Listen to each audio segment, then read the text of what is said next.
So what I'm going to do is try to give you some context and I think maybe you've had the global, you've had the long view. I'm going to give you the shorter view, a little bit of politics, a little bit of social stuff mixed in as to where this place fits in to the history of the region. I tend to take a little bit wider view, although you did see some photographs of Point Lobos. That was very nice. Nice to throw that in there. That's another book that I'm a little bit behind in my work. That one's only 16 years old. But my publishers are patient and take the long geological view of things, so thank God. So where does the Seymour Center fit? Where does Long Marine Lab fit? And maybe I'll tell you some things you didn't know. There's some very close calls in the history of the region which would have changed, I think, this story dramatically.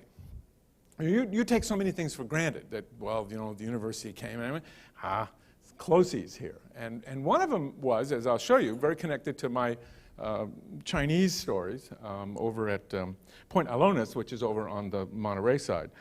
Also, the other theme that I want to hammer is what I call artificial boundary between natural and cultural history, which drives me absolutely nuts. And that is that since all the natural history people are in this building, then that makes me by default unnatural. I'm the unnatural historian of the region, and in some ways that's scary because it puts the human story outside of the story. It makes it separate. And we're very much a part of the story. It was wonderful to note that in almost every instance where Gary wanted to show you an example of something, there was human activity which had exposed the something, whether it was a quarry or a road cut. And so sort of working hand in glove with the geologists are the people who, I kind of like to call it applied natural history. That is where you've got people had to be natural historians in a way, and naturalists, in order to understand where to find the stuff, how to use it, and in some ways we tend to negate that. And I'm going to sort of bring them back to the fore, but also show you how it all fits together. One of the things that I'm intrigued with, everybody's fascinated with the ocean. See, you got that going for you already. People came historically to these places around here and stood on cliff tops or stood on the beach or stood there and peered out there and said, what the hell is that? I wonder what those are. Ooh. Well, the nice thing about the other side of the bay, that is the south side, the Monterey side of the bay, is that because of the surrounding granitic materials, the water is quite clear. So it shouldn't surprise you that the interest in marine science is actually going to start on the other side. You see, you could stand, go out on the end of the wharf, and look down, and you could get bored real fast. The turbidity, so I know some of the words now. I've been moving back and forth between the scientists and the cultural people, trying to get them to speak to each other. So in a way, it's not surprising. But also you'll see in a moment that there's political and economic reasons why this institution is so late in the story. 25 years? That's a pimple. A pimple on the face of, I changed it, a pimple on the face of the history of marine science in the Monterey Bay region. Hopkins Marine Station goes back to 1892. You're just babies here. But there's reasons why it was over there and reasons why this wasn't here yet. And you should thank your lucky stars for some things, which I'm going to do all of that. But first, let's see if we can make it. Anyway, this is actually Point Lobos. Very interesting photograph. Very early aerial photograph, I would guess from the late 20s, showing some of those marine terraces. I'm not going to do this, but this is some of that nice Sierran granite on its way to the Aleutian Trench. And what's fun is you can take an aerial photograph of this now, and it looks exactly the same, as opposed to Santa Cruz, which is slowly natural bridges eroding, run! People in Monterey County have a very wonderful sort of relaxed view of things because it's been there, it's going to be there. I remember after the earthquake that we were just mentioning, my father-in-law lives over in Pebble Beach, and we were scheduled to go there for dinner that evening. And he called up, and I don't know how we got through, but anyway, we got on the phone, and he said, well, you're coming, aren't you? And I said, no, see, epicenter of the earthquake is about 2 miles from my house, all right? I live right there, and we were cleaning up. Well, let me rephrase that. My wife was cleaning up. I went into shock. Being a Hollister boy, I should have been able, but this one got me. Fives and sixes don't get you ready for that. And so I was just sort of leaning up against the wall. But my father-in-law said, and we said, no, don't you understand? See, the earthquake, the bridge fell down. There's a whole bunch of things happened. Oh, we didn't feel much down here. We don't, Typical Monterey, Peninsula perspective of earthquake. Martha, did you feel something? I don't know. That's because it's sitting on granite, solid rock, right? Which also makes the water clear, which I've already mentioned. But anyway, just a couple of points here. This is a coal chute. Actually, there was a little railroad that ran up onto a coal mine. It was up on the side of this mountain, and they actually brought it down in little railroad cars and dumped it into a schooner that parked right here. This is probably the best natural harbor in all the region. And it's not that good. We have no harbors here, no natural harbors. We had to make them all. So what they could do is they could bring a schooner in here or a steamship, set it up alongside. They had a little thing that fell down. They would drop coal directly into the ship, directly into the hold of the ship. And they also brought schooners in here to ship other things. So this is really the best harbor. And so who were the first applied natural scientists? Well, of course, the local Indians were.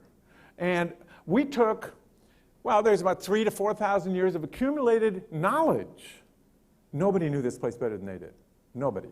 I don't care. You can put your little bathysphere down there and run it around the bottom of the ocean. You can carbon date and radio stuff. You can do all that. They knew the place better. They knew it, the nuances of it. They knew the rhythms of it. They knew what you could eat and what you couldn't eat, what was good for, what would make the poison oak go away, would not make the poison oak go away. I mean, they knew it. And they did it a lot of it by trial and error. In fact, all of it had to have been done by trial and error. It's an amazing thing. And this font of knowledge, some of it is preserved in some of the ethnographic stuff that was done in the 20s and 30s by John P. Harrington out of the Smithsonian. And we're now beginning to reconstruct it. But it is unbelievable, the stuff that they knew about this place. And that wasn't completely erased, but it was interrupted.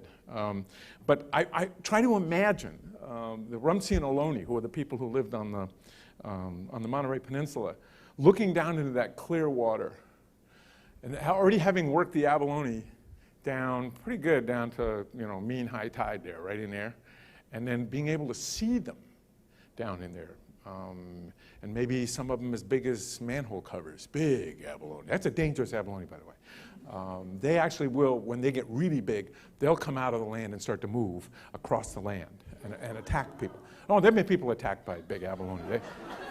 Oh, it's a known fact. I don't know why they don't tell you that in this place. And they look through those, those holes that are in the shelf? They look through there. I used to be in the docent program over at the aquarium, and they didn't know quite where to put me. They put me at the beginning, and then I'd say, I'd warn everybody. I'd warn others. I'd say, oh, now they're going to tell you a bunch of stuff. Let me tell you what they're going to tell you, but let me tell you the truth. And so I would undo ahead of time. Then they put me at the end, and of course I'd undo it there. And then Julie finally said one day, she said, as long as you don't make any jokes about the urinals in the men's room, she said, you can continue to do this. Well, she shouldn't have said that. Because I had to tell the story about the urinals in the men's room. Oh, you don't know the story? I don't think she's here. She can't get me now anyway. So in the very beginning, when the aquarium first opened, they have the wave pool, where the wave comes through. All right. And then in the restrooms, they had an automatic flusher that periodically would flush the urinals. I mean, I was in there one day all by myself, getting ready to give a talk or something, and I heard the urinals all flush. I turned around, there's nobody there. but the urinal, and so I assumed then, logically, that the wave thing was attached to the urinal. Sure. Made perfect sense to me. She didn't like that. Grew up in Hollister? I don't think so. No. So anyway, and they were amphibious. They actually didn't go out too far into the ocean because the ocean's kind of dangerous, but did work a lot of the estuaries. And actually, Linda Yamane, who is a descendant of the Rumsenoloni, has made a tule balsa that looks just exactly like that. And actually, she's invited me to go for a ride. So we are going to go soon in the lagoon at the Carmel River mouth. And we're going to go paddle around where her great-great-great-great-great-great-great-grandmother grew up. I mean, it's just unbelievable what the things we're being able to do around here. You guys are busy. You're looking at in your little microscopes and stuff. But there's other things going on here. There's a few. And of course, they left. This is, again, that granite diorite, actually. And actually, this is a grinding stone right there at Point Lobos. We'll come back to the granite in a minute.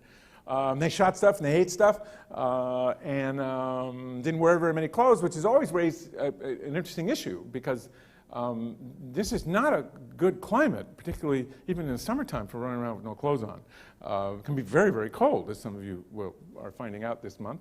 But one anthropologist said, well, imagine that the skin on your face was all over your body. That is, it had weathered, and you'd be able to do that. I don't even want that image to even go any further, so we're going to move on.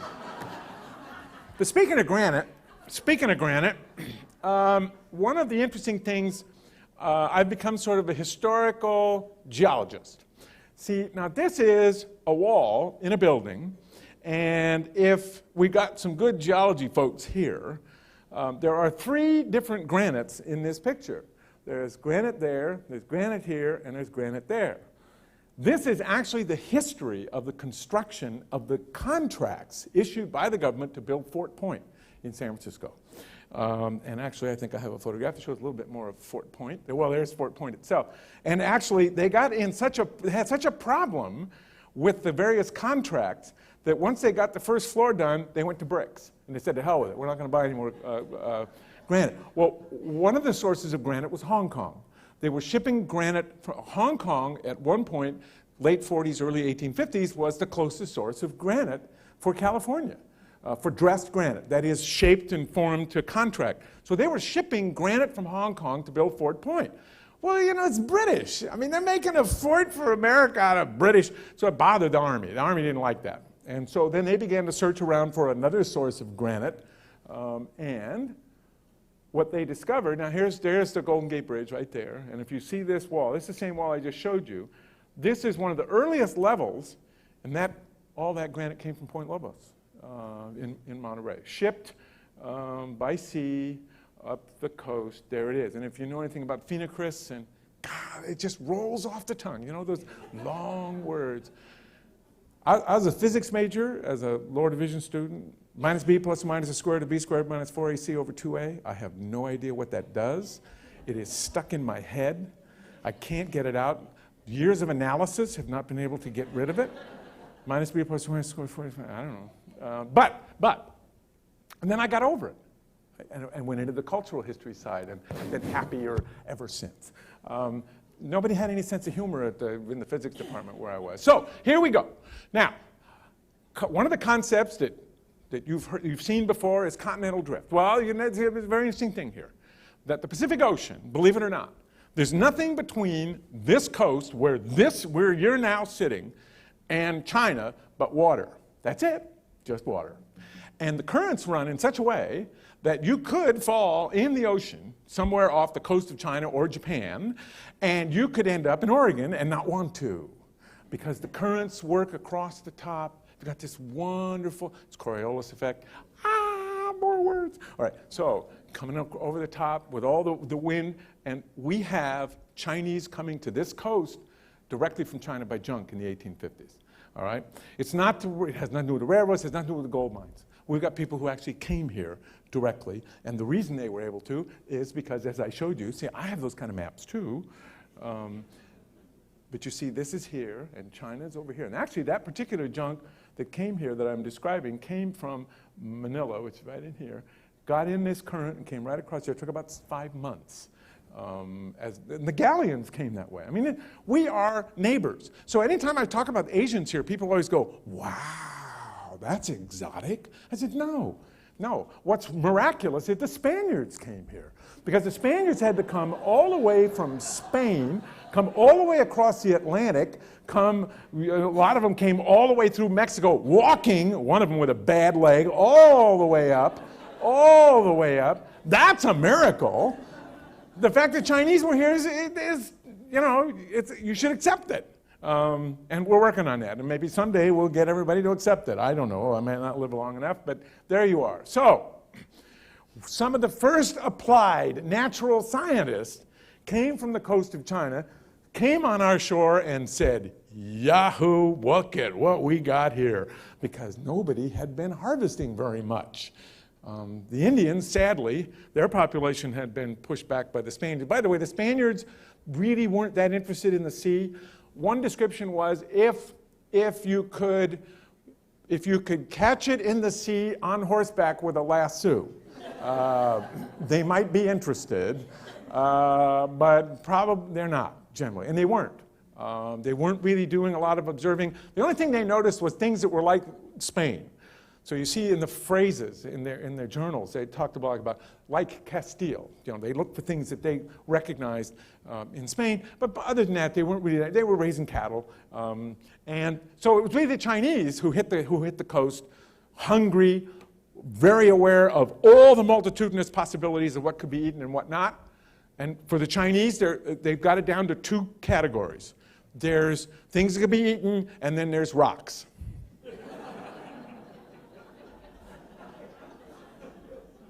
And on a bad day, you could eat rocks if you had to, right?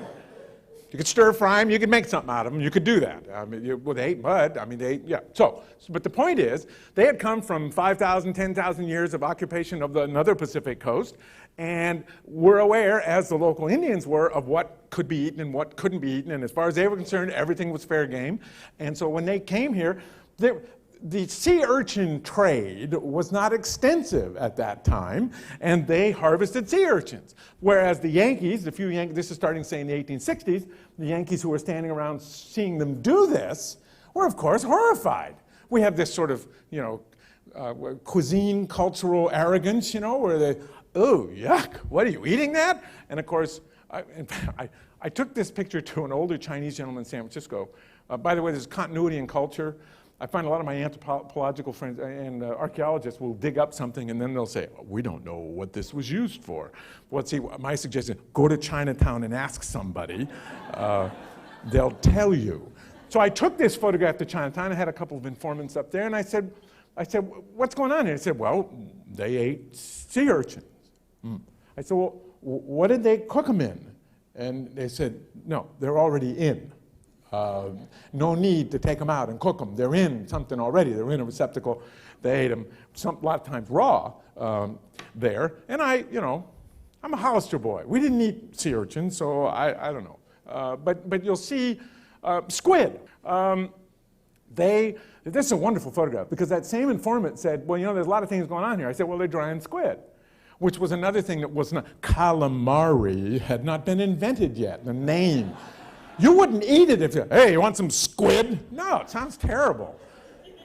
I mean, it looks, but so what they did was they dried it, and there's 2 kinds here. Don't have to, you got a thing, use it. Okay, see this right here? This squid has been cleaned, all right? This squid has not.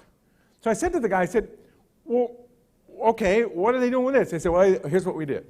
We'd take this squid, we'd sell this on the market. Here, they dry it and sell it in the market. This is over in Monterey, right where Pacific Grove is now. This is where the picture was taken.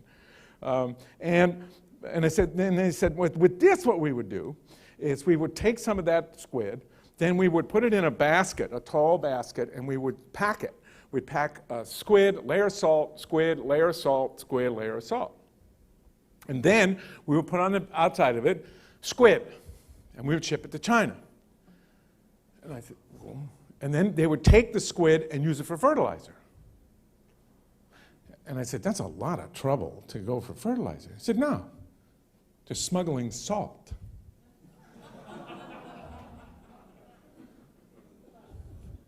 We're way behind in a lot of things, you know what I'm saying? And when you go to Shanghai and you see buildings that are 80, 100 stories high, you go, yeah, right.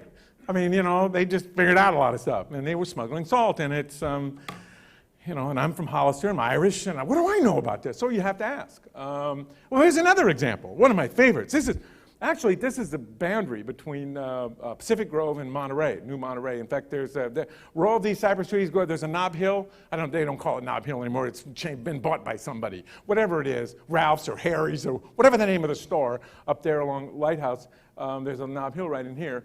Well, this was a big Chinese village right here, right? We'll come back to this village in a minute. But I took this photograph of Chinatown. I said, what is going on here? Oh, they said. Oh, those are sea lion testicles and penises. Again, I had no frame of reference. I'm not used to seeing sea lion testicles and penises. Maybe around here you guys know what that is. And he said, because the sealers who hunted the seals the Chinese would buy. I want to be there for that negotiation. Always wanted to be in on that conversation.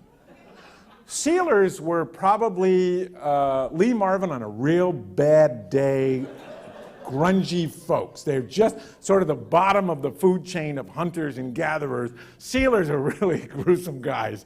And they're all sitting there and they're eviscerating and, you know, and Chinese guy walks up and says, excuse me, you using those? Well, that immediately is a clue that it's got to have some value, so then the answer will be yes. Because, you know, you don't want to give it away. And then the question comes, oh, what for? And then, you know, the guy has no idea. But anyway, they finally got it. They use them as aphrodisiacs. They still do, actually. Sea lion penises are still highly valued in the herbal aphrodisiac business. But, you know, that's one of the things you learn. That's where science comes into culture, comes into hunting. This, one of my favorite pictures, is right on the beach, right there at what is now Hopkins Marine Station. When I first saw this at the Bancroft, I literally jumped out of my chair. You don't do that at the Bancroft Library, by the way. You don't make any noise at all. And there's a lot of tweed. All you hear is like the tweed rustling as people are sitting there with the leather patches hitting on the tables. And so I stood up and said, yes! Young man, that was earlier in my life. Young man, sit down. Because what's going on here, first of all, is a woman working, actually two females in here, a young girl and then a woman, the same baskets that they were using to ship the squid. But these are sharks that have had already the most valuable parts removed, the fins. Shark fin soup, huge delicacy. Now, they used the whole animal here. They didn't just take this and throw this away. Chinese, 19th century, never threw anything away. And, but anyway, it's a wonderful photograph of cuisine and the evolution thereof. Drying fish, one of the things about Monterey is that it's not quite as sunny, and that's actually good for drying things because they don't dry too fast. It's actually a better climate for drying fish than it is over on this side of the bay. Being the sunny side of the bay is not always a good thing. But one of the things they discovered early on was that people were really interested in the stuff, in the little things that came from the sea. And what we have right over here is one of the earliest souvenir stands. There's actually a gentleman sitting right there. You probably can't see him. But there's a table here. This is a 17-mile drive. People from Boston would come and stay in the Del Monte, more about that in a minute, and they would come around the shore, and they would be looking for souvenirs. That's something, by the way, that all people who are tourists do, and it's a compulsion. It's something that happens usually about an hour into whatever trip you're on, whatever day it is.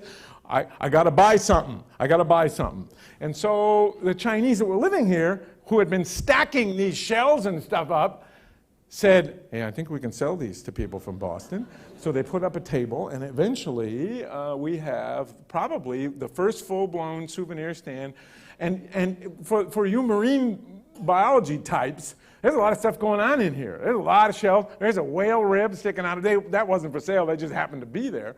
This is a 17th green of the Pebble Beach Golf Course right here. This is Stillwater Cove right here, and this would be the 18th fairway. So Chinese presence was here early and exploiting the interest, because you see, people are always curious about things from the sea. And maybe if you put like the Madonna in one and a light, along with the abalone shell, you can even sell more of them. Now, the Chinese didn't put Madonnas and lights in the abalone shells. That's later. That's another group. Never mind. Right on their heels, actually simultaneous to this, was the coming of a group from the Azores. They consider themselves Azorians, not Portuguese. This is actually a man named Vieira, one of the early Azorean whalers, who also were great students of the sea, and they knew whales better than anybody knew them, because they had to hunt them. And to be able to predict and know, they knew the anatomy better than anybody did. And this is actually at Point Lobos as well. This is an old whaling station that was there. You can tell, in fact, that rock is still there. This sketch was made about 1878. Whaling lasted right up until the 1880s, and then they stopped. I've got to make my point here, because it's always said, well, and then they were driven to the brink of extinction. No, they were not. These guys, with their little whale boats, hand-thrown harpoons, or even the greener's gun that they used, did not drive the whales to the brink of extinction at all. They stopped whaling because the price of whale oil went down. See, it's economic. And the price of whale oil went down because kerosene became more and more available. And kerosene was a great substitute for whale oil, which was used for lights. So there was not a demand for whale oil. So they stopped. There's no such thing as recreational whaling.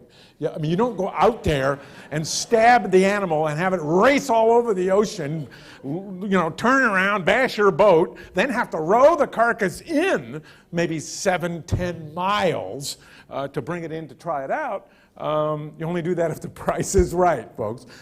So they will eventually stop. And yeah, there's a guy looking for the whales. And so a lot of industries came out of this. A lot of whalebone was used in a lot of different decorative ways. But this whale drifted ashore. It was not killed. This drifted ashore in 1900 at Point Lobos. This is Point Lobos. Not a very good photograph. This is a finback, 90 feet. Right about in there, 90 foot long. And the man who owned Point Lobos at the time, his name is A.M. Allen, decided that he might be able to use that as an attractive thing to get people to pay an admission and come visit Point Lobos. Does that sound vaguely familiar to you? Have you seen what's just outside the building over there on the other side? Now, he never went to the point of putting Christmas lights in it.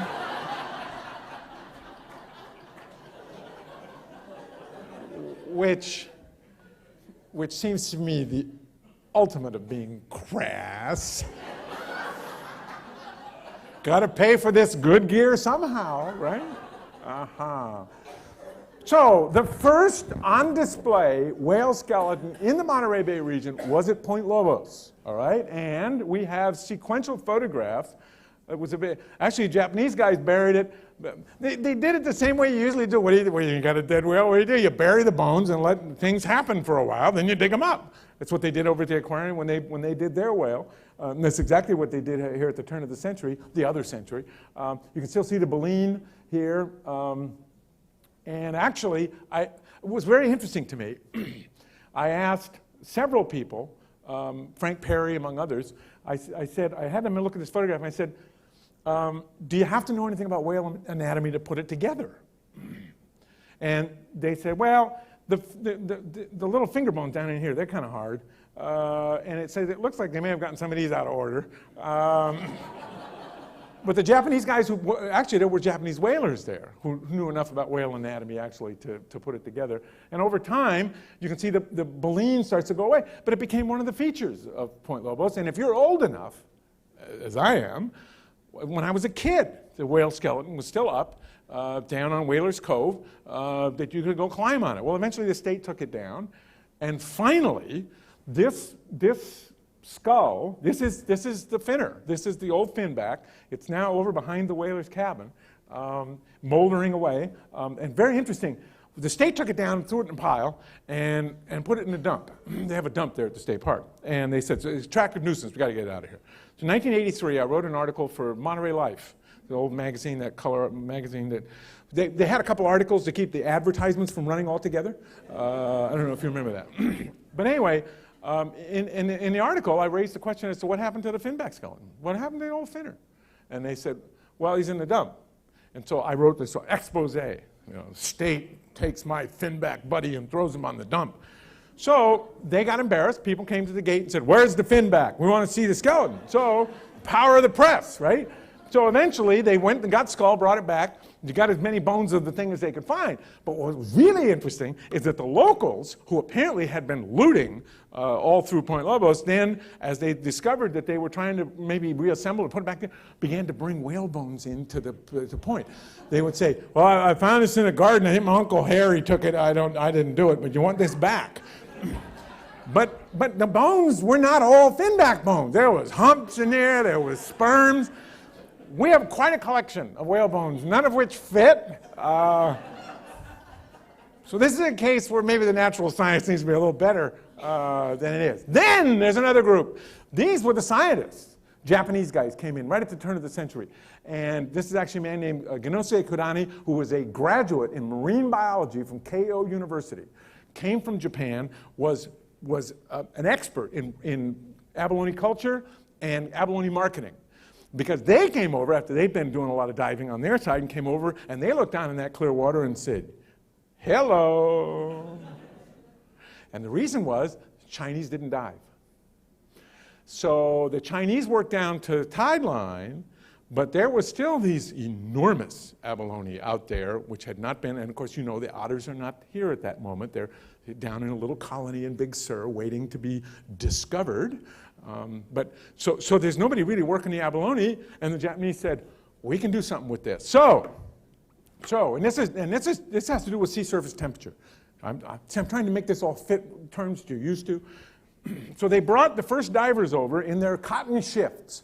Their little cotton shift that they had, the little single layer cotton shift. Actually, women in Japan used those for a long time. But the guys come over, and these are the early ones. And in fact, the first two guys that went into water to go for the abalone came out, went up to Mr. Kodani and said very politely, Kodani-san, we're not going back in there. It's damn cold. So it's 16 degrees Fahrenheit difference, actually, in the sea surface temperature off the coast of the Chiba Peninsula, where they came from, and Point Lobos. 16 degrees would really tighten you up. You know what I'm saying? So what they did, Kodani-san, I'm not going, never mind. They then imported hard hat diving, which starts at Point Lobos.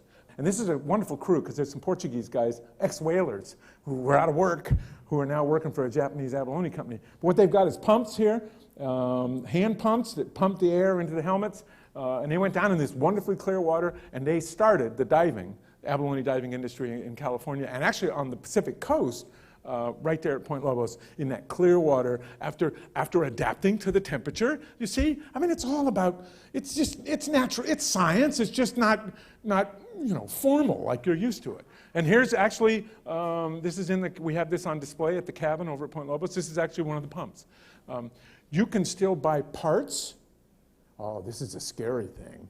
You can buy parts for the helmets and the pumps in Japan still. They were built in 1898, 1899. Have you tried to buy parts for your 3-year-old automobile lately? The abalone, shellfish, Point Lobos Canning Company, eventually they'll can. Here's actually an abalone boat off the coast. It's down near Slates, which now Esalen, Slates Hot Springs. And actually there's a diver in the water right there. The bubbles are coming up, there's the hose. By this time they're using a gasoline-driven engine, which is actually pumping down. You want to know what the ocean looked like back in the 30s and 40s? Talk to an abalone diver. And fortunately we have one. There's a Nisei gentleman who lives in Pacific Grove, who I've interviewed extensively over the last 15 years, who dove in the late 30s and up until the war, until 1941, and can describe in great detail. He actually discovered several species of abalone, which other people, scientists, took away from him, put their own names on, and sent them off to the Smithsonian. No, people would do that? Symbiotic relationship between the science and the fisherman? Yeah, if you needed something for your collection, you put a bounty out. And you said, you know, for $100, find anything weird down there, give it to me, I'll pay you $100 for it. And so they would bring back lobsters, which had been actually planted there 20 and 30 years earlier, big as them, huge thing. And they would bring them, and the guys at, you know, Hopkins and other places. So there was a symbiotic relationship between the hunters and gatherers and the stuff. This is the abalone cannery at Point Lobos, which was there until the 30s. Here's a shell. That's a red, been polished. It's an abalone shell. I have an account of a shell of an abalone with shell that weighed 25 pounds that was caught off the coast of Pacific. Now that is dangerous. I mean, that is a dangerous thing. Okay, Chinese are in the story. Here's the story that you may not know. There's a village, big Chinese village, just outside. You saw parts of it in some of the earlier photographs. In 1906, May, about a month after the earthquake of April, in May of 1906, the village burned down. Now, this property was owned by the Southern Pacific Railroad, this whole stretch. In fact, the whole Monterey Peninsula was pretty much owned by the Southern Pacific Railroad, or the Pacific Improvement Company, which was the land company. So, and the Chinese have been leasing the property. There's a local story that it was actually set on fire. I don't believe it. I've got evidence, I think, pretty strong that they didn't, that it was an accidental fire, but it burned down. Chinese actually refused to leave and sat in. We had first sit-in. You thought it was at UCSC. Ha, ha, ha, ha. No way. We had a sit-in over here in 1906. Chinese community got in some of the buildings that didn't burn over here and said, we're not leaving. We're not leaving until you give us a better place. We want a better site. And eventually they'll negotiate a site over at Maccabee Beach down the road, closer to Monterey. But what's more important to your story is that this property is owned by the Pacific Improvement Company. They were embarrassed by what had happened. They were embarrassed by the sit-in, so they decided to give it away. And they gave it to the University of California. And they gave it to the University of California for a biological laboratory, marine biological laboratory. You know, I'm not mixing things up here. I mean University of California. Benjamin Ide Wheeler actually took the gift, and we have it in their minutes of the Board of Regents. So the plan was to build an aquarium and a biological laboratory, University of California, right there. For reasons that still are not clear to me, for the next 7 years, they had plans. They took them to the city council, showed them to all the local people. This is in Pacific Grove. It's not in Monterey. It's technically in Pacific Grove. But they showed them to everybody. They had these wonderful plans, mission-style buildings, big windows facing the ocean. They didn't do it. I don't know exactly what it would have been. Don't know what the economics were. But the University of California didn't follow through. So finally, 1914, the Pacific Improvement Company said, well, to hell with you. You're not going to use it for anything. We want it back. So the University of California gave the property back to the Pacific Improvement Company, who then turned and gave it to Stanford University, who then moved what they called then the Hopkins Seaside Laboratory from Lover's Point, where it was, to this site. Hopkins Marine Station that you're used to, which is right here, which is the oldest one of the place, this could have been the University of California. If this had been the University of California, you wouldn't be here. What, put 2 marine laboratories on the bay? No way. So there would be no marine lab, there'd be no Gary Griggs, there'd be no skeleton, there'd be none of this, we wouldn't be here tonight. You know, it's one of those what ifs. Those kind of neat what if things. I knew you might not know that, and of course the linchpin was the Del Monte Hotel. Because what's going to happen here is Santa Cruz is going to develop differently than Monterey, and it's very simple. It is so simple, it is when you see it, you'll go, oh, that's why. Because in 1880, they built this huge hotel over there. Huge, 5-star hotel, international watering place. The grandest of all hotels between San Francisco and, say, San Diego. Wonderful, beautiful hotel. 5 stars, upper class, people from Boston coming in and spending a month. There were no hotels to speak of in Santa Cruz, all right? There still aren't, all right? Now, let me show you why that is, because that has to do with, again, why you're here. Because there were learned people, learned, moneyed people, Learned, moneyed people, lace and crystal people, cashmere sweaters people, walking their feet, crunching in the gravel as they walked around the grounds of the Del Monte Hotel. And then, of course, they would say things like, is there anything to do around here? And, of course, that's where the 17-mile drive came from, which was a drive that just went in a big circle and came back to the Del Monte Hotel. It doesn't do that anymore. It only goes about 14.2 miles. When you go in there and you pay your money, then you go back, when you go out the gate, say, I want a refund because you didn't give me my 17 miles. I didn't go 17 damn miles, I went 14.2 miles. You could try that, it's fun. So anyway, there's Del Monte Hotel. And what we then get is a whole different kind of tourist, an upper class tourist, tourists who sat in large clumps. All dressed up. You can't see that very well, but they're all dressed up. This is on the beach at Pacific Grove, all very tight-necked Methodist church camp. No drinking. That's going to be one of the things that Santa Cruz will offer as an alternative. They had an indoor pool here. This is in 92, July 6th, 1892. This is the plunge at the Del Monte Hotel. There they are, all fully clothed. The guys are, pretty much fully clothed. A picnic. A picnic at Point Lobos, turn of the century. Take a look at this, would you? They got their cheese. He's got cheese. Look at, he's got this knife stuck to a piece of cheese over there. And he's looking at her.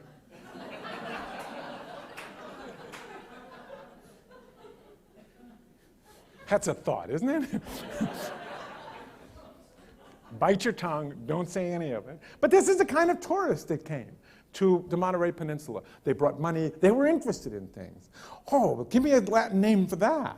And so they would get Latin names for things. They'd be happy. They'd go over to Hopkins. They'd look around, go, oh, look, Latin names. Oh, that's fun. Well, now, that's not going to be happening over here. Oh, this is actually a tour group at Point Lobos. These are people on an outing. They went over to the abalone cannery and said, give me the Latin name for that, which Ganosuke did in Japanese, which confused them a little bit. Let's come over to Capitola at the same moment. Now we're on the other side of the bay. This is the beginning of the Capitola Hotel. This is Depot Hill. And there we are in 1876. This is the kind of tourists that came to Santa Cruz. These are the people who came to Santa Cruz. This is actually on the beach at Santa Cruz. These are the people, the unwashed, the working stiffs, the day trippers, the beer crowd. That's who came here. Because the Southern Pacific Railroad targeted its advertising, they split the place, and they actually targeted the advertising for the upper class, long-term trippers over in Monterey, and the day trippers came to Santa Cruz. You're living this, folks. That is still what it is. Here's Capitola. They were in tents, for God's sakes. There are a couple of the Italian fishermen there at Capitola. What they caught salmon. There's some nice salmon there at Capitola. This is actually the first casino at Santa Cruz. So this is where the die is really cast, because this is really set up for day trippers. There's no place to stay here to speak of. Oh, there is. Yes, there are tents, striped tents out in the back here. And actually, all the tents looked exactly the same. So most of the time, people just tried to maybe wander into the different tent and just, see whatever would happen. Well, they all came from Modesto. If you're from Modesto, it's nothing personal. Okay, now, continuing the whaling story, because the whaling comes back, and the whaling comes back in 1919, and here's an example. This is at Moss Landing, and this is a tourist thing. This is actually the first whale killed, 1919. It's a sperm, was killed by steam-driven chase boats with all the highest technology. These are the guys that drove the whales to the brink of extinction. Wasn't those Azorian guys with their handheld harpoons, folks. It's this factory and many others like it along the coast, because they could drag a whale up in there and knock it down into its attendant parts and have it set 3 hours, which would take days for the Portuguese to do it in the 19th century. But you know what? People wanted to come and watch this. They were fascinated with it. The first thing they noticed was the smell. There would be this odor that would drift across into Santa Cruz. They'd go, what is this? I think there's something going on at Moss Landing. Let's go over and take a look. So you'll see, you can't really see it very well, the photographs, there's crowds of people would come and actually watch them drag the whale up and knock it and cut it up, flinch it and cut it up into its parts. The smell was so bad that many of the observers apparently would just vomit, would stand there and go, God, isn't this good? And they just puke. Well, but they get you, you know, the marketing things, I'm just incredible here. I want to do a scratch and sniff history book. I've always wanted to do one. You know, the beet sugar plant, the whaling factory. There's a crowd here. There's people saying, oh, isn't that great, Martha? Excuse me for a minute. But the attraction, people are always fascinated with this. They're still fascinated with it. If you got a dead whale on the beach, you could smell it until you can't stand it anymore, and there'd be a crowd standing there. There still is. Now, fortunately, you've taken that element out of it. Oh, here we are in Santa Cruz at the wharf. They would take a lot of dead things. This is kind of the beginning of the aquarium. Except the creatures aren't alive. There they are, and their eyes have popped out, and it's kind of fun. There's a squid in there somewhere, a very large squid, actually. And actually, here's a squid being tormented. I don't think this is politically correct. I don't think you're supposed to do this to the animals. I think it's already dead, but never. This would be not the way to display it. But here's my point. My point is that this side of the bay developed differently than Monterey. Monterey, it's got the science and the things. Over here, we got people going to the beach, we got the sun, we got all this other stuff, so that there's a different feel, a different look. For example, here we have, at the wharf in Santa Cruz, giant sunfish caught in Monterey Bay by the Western California. 2-hour battle to capture it, on exhibition here for a few days only. And from the looks of things, we're about in the middle of the few days. But people were fascinated with these things. They still are. You know, and it's just, how do you market this? How do you set it up, so that you can get enough people to come through the turnstile, to pay the bills, to make it possible for the scientists to look on their little things down at the little creatures that speak Latin to each other. Actually, there was a museum out near the Butaloo, which is out on West Cliff, for a while. But here's another one. There's a 1,000-pound mola mola, which is the common name the Italians gave him. This is out on the wharf at Santa Cruz. But here is the beginning. Your touchstone, the beginning of this place, in a way, is here. A giant mola mola, monster octopus, or devilfish, both captured in Monterey Bay, 10 cents. Pretty cheap, huh? Giant fish, sunfish caught, see, on an exhibition here. And here's a guy who's got, the only thing, it was almost like, it looks like it's stuck on his arm. Maybe had a little puppet show that he did with the fish. I don't know. It's an odd thing. And of course, Lyndon Baines Johnson, which you didn't know. Huh? Yeah, you thought he was from Texas. No way. He's from Santa Cruz. And Dwight Eisenhower, his younger brother. Yeah, we got all the presidents all lined up here already. So when you got the two places, right? So then when Monterey the canning business begins to go, where did the sardines go? I don't know. Don't get me started with that. But these canneries were all, you could give away this property back in the 1950s.